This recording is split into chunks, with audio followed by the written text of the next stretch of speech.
Hello,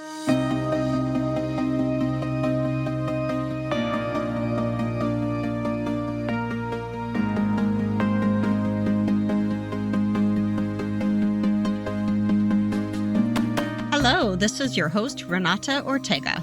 Welcome to today's episode of the Cycle Breaker and Changemaker podcast. This podcast is all about how to break free from negative generational cycles in order to create meaningful, lasting changes. For helpful tools and answers to your most pressing questions, be sure to follow me on Instagram and Facebook at Cycle Breaker Changemaker. I look forward to helping you on your cycle breaking and change-making journey. I promise you will find nothing more rewarding than this. Hello and welcome back to the Cycle Breaker and Changemaker podcast. I'm Renata Ortega, and if you've made it here today, I want you to take a moment to acknowledge your courage. Today's topic is one that touches so many of us in ways that aren't always obvious until we start to look inward. We're diving deeper into a topic we began in episode 3. Abandonment.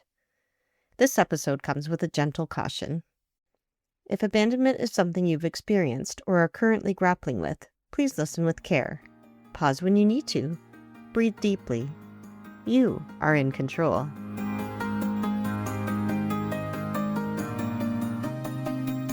What is the deeper impact of abandonment? We've already talked about how abandonment isn't just being physically left alone. It's also about being emotionally deserted, unseen, or consistently unsupported. But today, I want to dive into something that took me years to realize. Abandonment isn't always a one-time event. It's often a pattern. And what's more, that pattern can become a script we unconsciously live out again and again. When a person has experienced abandonment, especially in childhood, it's not just the event itself that wounds us. It's the internal story that we start to tell ourselves as a result. I'm not worth staying for. People leave me. I need to prove my value to be loved. If I open up, they'll walk away. These thoughts can shape everything. How we form relationships, how we ask for help, or don't, how we view love, friendship, work, and our own identity.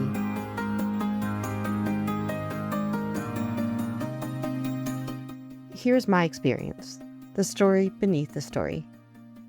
In episode 2, I shared how I was repeatedly left in unsafe environments as a child. What I didn't share then is how long that story stayed stuck inside me, even when my outside world began to look okay. I could be in a room full of people and still feel completely abandoned. There was one moment, long after I had done years of therapy and self-reflection, that truly broke through this illusion. I had a friend I trusted deeply. We had plans to meet, and she canceled, totally reasonably. But something about that cancellation sent me into a spiral. My heart raced, my thoughts spiraled, and I felt like I was 6 years old again, sitting in a dark room, alone, afraid, and forgotten. That's when I knew I wasn't reacting to the present. I was reacting to my past.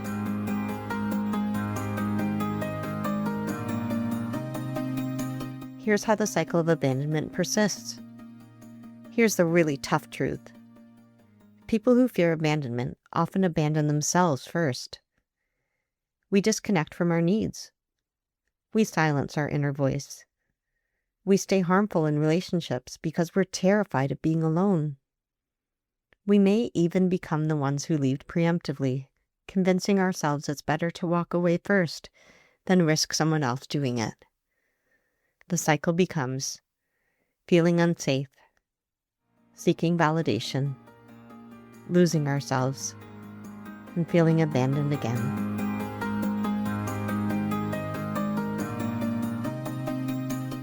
Here are signs you might be in an abandonment cycle. Let's go even deeper into the signs. You feel anxious when someone doesn't text you back right away. You avoid deep emotional intimacy out of fear it won't last. You stay in relationships that are clearly unhealthy just to avoid being alone. You seek out emotionally unavailable people. You experience intense grief or panic at minor disconnections. If any of this resonates with you, it's not a flaw in you. It's a response to something very real that happened, and it can be healed.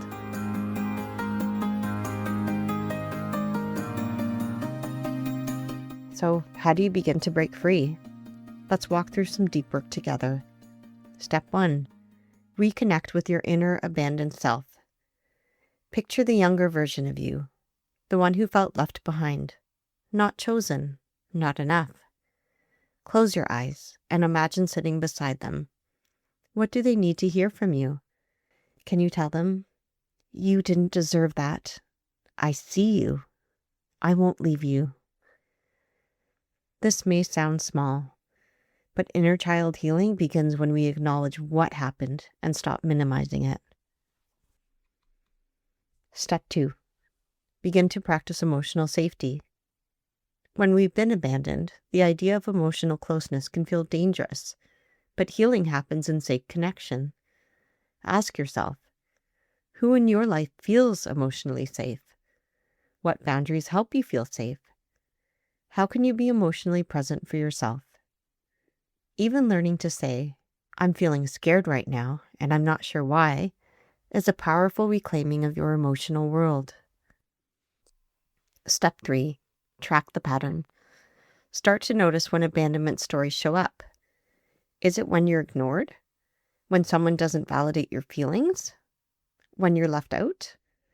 When those feelings arise, try saying, "This is an old fear. I've survived it before.